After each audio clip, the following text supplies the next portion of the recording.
Welcome to the Armani Talks YouTube channel. I'm your host, Armani Talks. In this channel, I'm covering communication skills for you to level up your way with words and become much more articulate. If this is your first time on the channel, welcome aboard. 3 times a week, I'm dropping brand new content on topics such as public speaking, creative writing, productivity, and much more. Join the tribe by hitting that subscribe button right on below. Hit that bell notification and never miss another video again. And if you're a returning viewer, welcome back. In today's episode, I'm going to be breaking down 4 productivity hacks. And if you stick around long enough, I may even drop 1 bonus tip. Let's cut straight to the chase. The first hack is creating direction plus a to-do list. So imagine this real quick. Imagine that you have a bunch of sticks and you drop it into a pond. What's going to happen?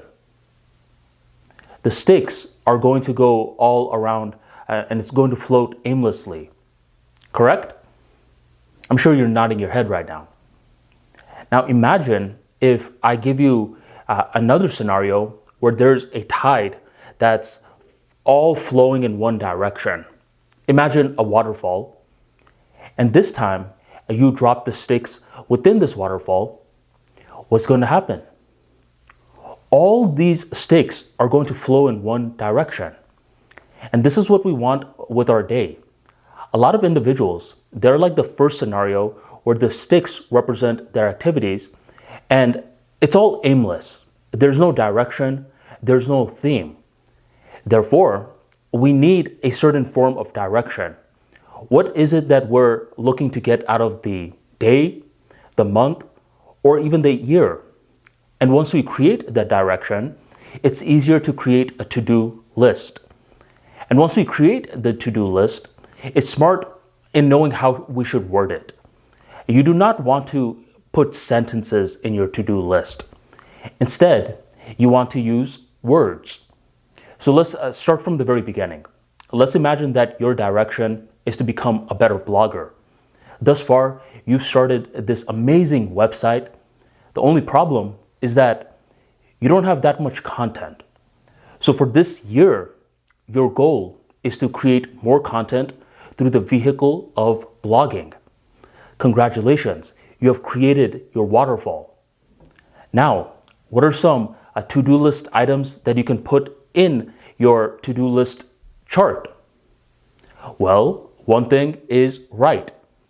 Now, you don't want to word it as write these amount of words and this amount of paragraphs with this sort of verbiage. You literally just want to write. That's it. You don't want to do such and such keyword research in such and such tools. You just want to write research. Because whenever the wording is too complex, it's going to make your mind think that this is a very difficult activity. Even if it's easy, while on the flip side, the opposite is also true. If you have a very difficult activity, which keyword research is, it's not an easy activity to do, but you word it in a simple way, from sentences into one word, then it fools your brain into thinking that this is an easy activity. So for the first hack, we are creating direction, and then we are creating to-do lists with words instead of sentences. For the second hack, what we want to do is use the stopwatch timer combo. The stopwatch counts up while the timer counts down. Let's say you're doing this whole blogging thing, but you don't necessarily know how long it takes you to create a rough draft. So in the initial stages, what we want to do is use the stopwatch. We want to be a scientist. We want to collect some data. And we collect the data by running the stopwatch and beginning our activity of writing. Let's say after writing roughly around 10 blogs, you see that it takes you roughly around 30 minutes in order to create a rough draft.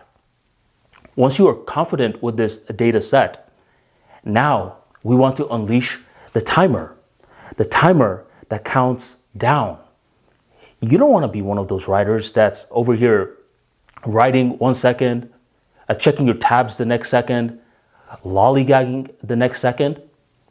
And trust me, you won't be one of those writers if you know that there is a timer counting down. For this, you can get one of those analog timers with the little dial, or you could just use the timer in your phone.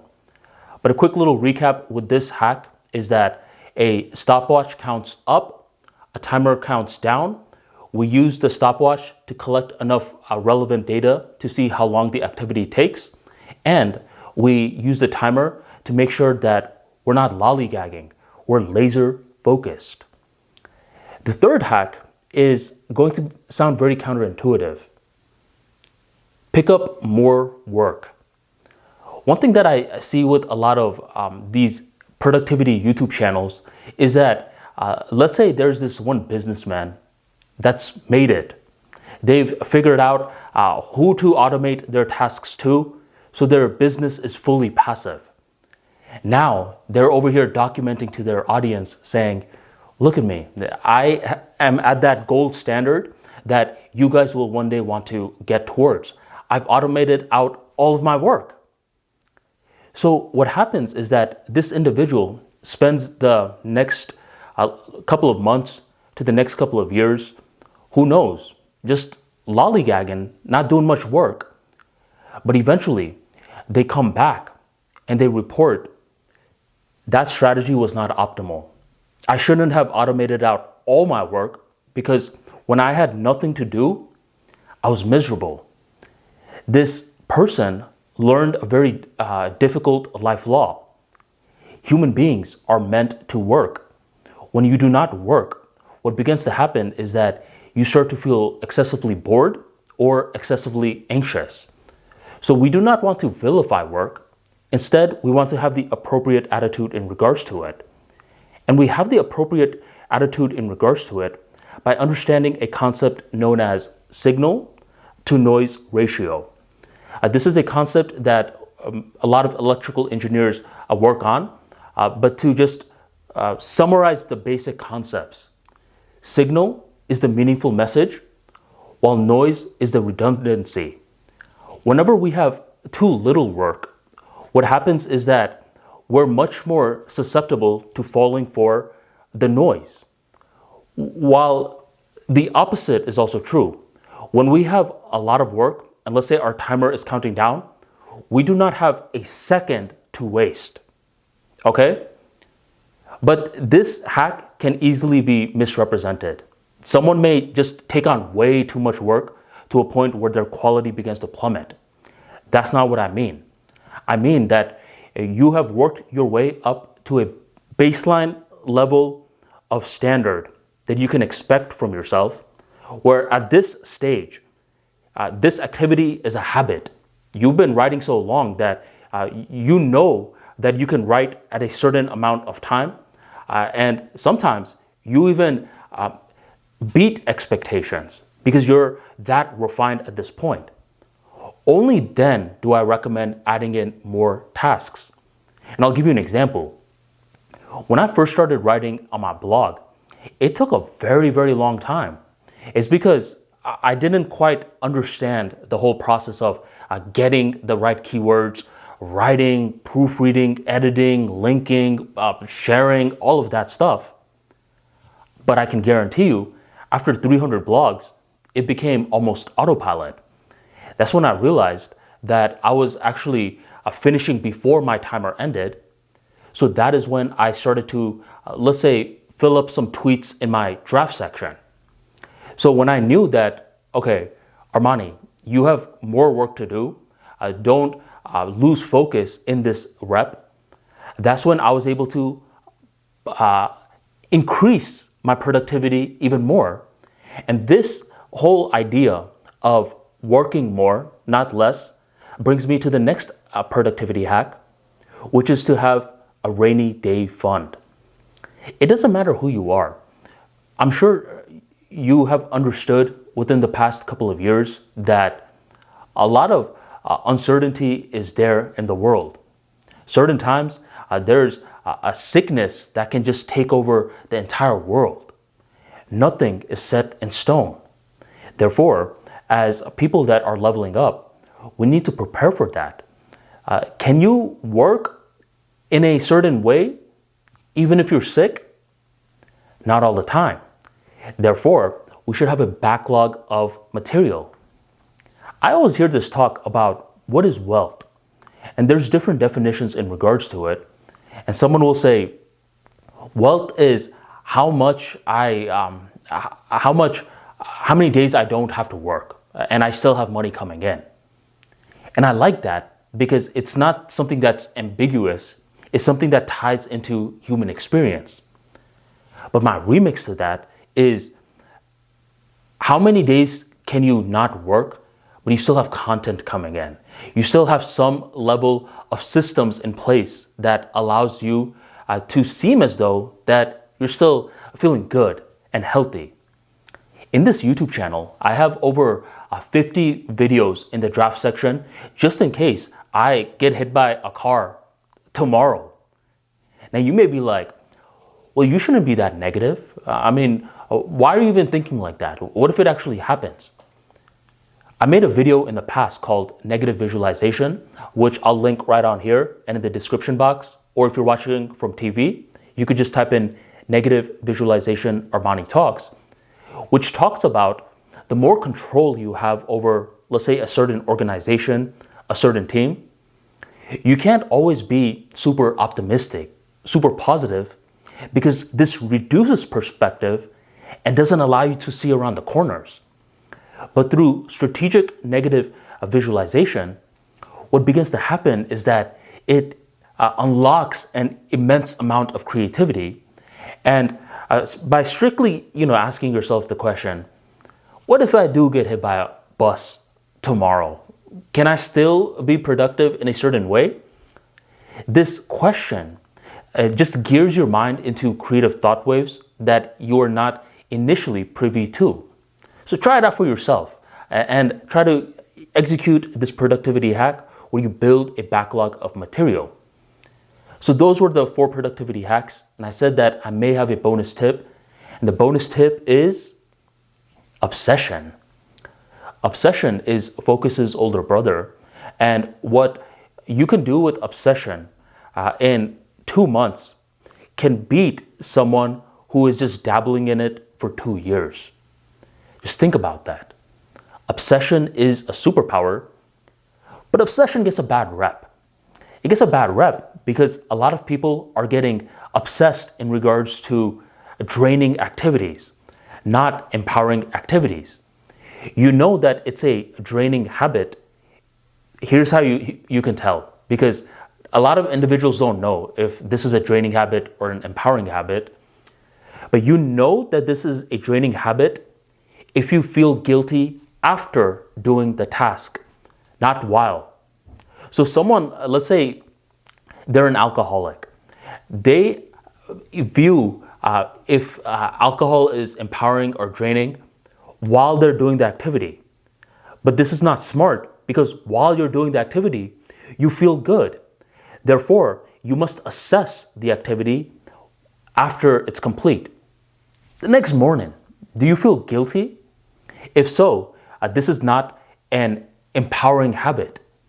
And a lot of these individuals are getting obsessed in regards to draining habits. And they're like, oh, well, look, obsession is a very bad thing. But if you can get obsessed in regards to the correct habit, let's say this blogger becomes a tremendous blogger after they are done completing the blog, rather than feeling guilt, they feel confidence. Who is to say that this person cannot get obsessed with it? This is not to say that they're over here neglecting all other parts of their life, but instead, when they're focused on writing, they're writing. They're not just doing the bare minimum. Instead, they're studying upon it. They're reading back their old writing. They're reading fiction, nonfiction, learning more. This, my friend, is the good kind of obsession. And here's a little tool for you to unlock obsession on the right skill. But make sure that this is the right skill. Make sure it's not one of those draining habits. Once you found the skill, Call it my skill. The reason that you want to use the word my is because it engages the ego. The ego is not something that's bad. The ego is sort of like a guard dog. If we can train the guard dog properly, then it's going to protect us whenever someone is trying to break into our house. And likewise, if we can train the ego properly, then it's going to work in our favor. So try this out for yourself. Let's say you found a skill set of choice. Be like, this is my skill set. Immediately, you start to feel a lot of empowering emotions in your body. And by feeling those empowering emotions, you want to do this activity even more. Try it out for yourself. So these are the productivity hacks that I would recommend. Let's just do a quick little recap. The first one is you're creating a direction, and then you're doing a to-do list. For the to-do list, we are not writing in sentences, we are writing in words. For the second one, we're leveraging the stopwatch and timer combo. The stopwatch counts up, and this allows us to collect relevant data, while the timer counts down. This builds urgency. The third one is that we do not want to strip away work. Once we have reached a baseline standard of our activity, we want to add in work. This allows us to focus even more. And this ties in beautifully with the next one, where we're building a catalog of material. And we build a catalog of material by asking the question, what happens if I ever get hit by a bus? Any form of negative visualization of that. And the bonus hack is obsession. We can use obsession towards our favor once we have found a skill set that is empowering rather than draining. And once we have found this skill set, we say that this is my skill set. And the more that you can personalize it, the more that you begin to get obsessed with it. All 5 of these hacks actually beautifully blend in with one another. It's not something that is all separate. Once you have your to-do list, for example, don't you want a timer or a stopwatch holding you accountable? Once you found the activities from your to-do list, the directions, don't you eventually down the line want to get obsessed with it so focus just happens? All 5 of these hacks are beautifully intertwined with one another, and it doesn't matter which field you're in. Whether it's the field of hard skills or soft skills, productivity is an asset. So try out these hacks for yourself and boost your productivity skills. If you enjoyed this video, be sure to drop that like for me right on below, and you share this video on your social media of choice. Thank you very much for joining the Armani Talks YouTube channel, and I'll catch you next time.